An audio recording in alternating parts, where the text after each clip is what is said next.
ایک دن جنگل میں خوف کا راج چھا گیا۔ شیر آ رہا تھا اور سب جانور اپنی جان بچانے کے لیے چھپنے لگے، لیکن ایک ہاتھی ایسا تھا جو نہ بھاگا نہ چھپا۔ وہ تھا گولو، چالاک اور بہادر ہاتھی۔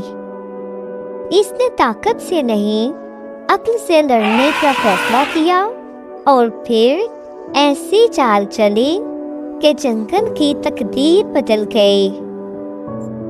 تو بچوں، سنتے ہیں آج ایک چالاک اور بہادر ہاتھی کی کہانی جس کا نام گولو تھا۔ ایک گھنے جنگل میں ایک ہاتھی رہتا تھا جس کا نام گولو تھا۔ گولو باقی سب ہاتھیوں سے مختلف تھا۔ وہ نہ صرف طاقتور تھا بلکہ بہت ہوشیار اور چالاک بھی تھا۔ جب باقی جانور صرف طاقت پر یقین رکھتے تھے، گولو ہمیشہ دماغ سے کام لیتا تھا۔ جنگل کے دوسرے جانور گولو کو پسند کرتے تھے کیونکہ وہ سب کی مدد کرتا اور کسی سے بدتمیزی نہ کرتا۔ ایک دن جنگل میں شور مچ گیا۔ خبر آئی کہ قریبی پہاڑوں سے ایک خطرناک شیر نیچے آیا ہے اور وہ جانوروں کو شکار کر رہا ہے۔ سب جانور خوفزدہ ہو گئے اور چھپنے لگے۔ گولو نے سب کو جمع کیا اور کہا، ڈرو مت، ہمیں مل کر کوئی حل نکالنا ہوگا۔ شیر طاقتور ہے مگر ہم ہوشیاری سے جیت سکتے ہیں۔ اب حیران ہوئے کیونکہ پہلے کسی نے شیر سے مقابلے کی ہمت نہ کی تھی۔ گولو نے ایک منصوبہ بنایا۔ اس نے کہا کہ ہمیں کچھ ایسا کرنا ہوگا جس سے لگے کہ جنگل میں بادشاہ موجود ہے جو اس سے بھی زیادہ طاقتور ہے۔ اگلے دن گولو نے شیر کے راستے میں ایک خالی میدان میں اپنے بڑے بڑے قدموں کے نشان چھوڑے، جیسے کوئی بہت بڑا جانور وہاں سے گزرا ہو۔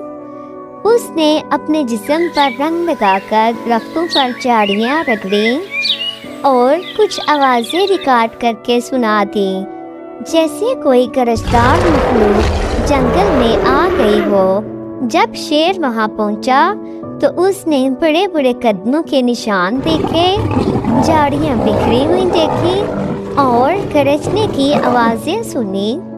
شیر پریشان ہو گیا، یہ کون ہے؟ کیا واقعی یہاں مجھ سے بڑا کوئی ہے؟ شیر نے دل ہی دل میں سوچا اور پہلی بار خوف محسوس کیا۔ اسی وقت گولو نے جھاڑیوں کے پیچھے سے دھاڑنے کی آواز نکالی جو بہت گہری اور ڈراؤنی تھی۔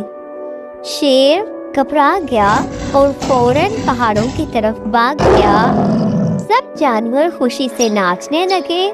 شیر بھاگ چکا تھا اور جنگل ایک بار پھر محفوظ ہو گیا تھا۔ چند دن بعد جانوروں نے ایک محفل رکھی جس میں گولو ہاتھی کو انعام دیا۔ سب نے کہا، طاقت اہم ہے مگر عقل سب سے بڑی دولت ہے۔ گولو نے مسکرا کر کہا، اگر ہم مل کر ہوشیاری سے سوچیں تو کسی بھی شیر کو ہرا سکتے ہیں۔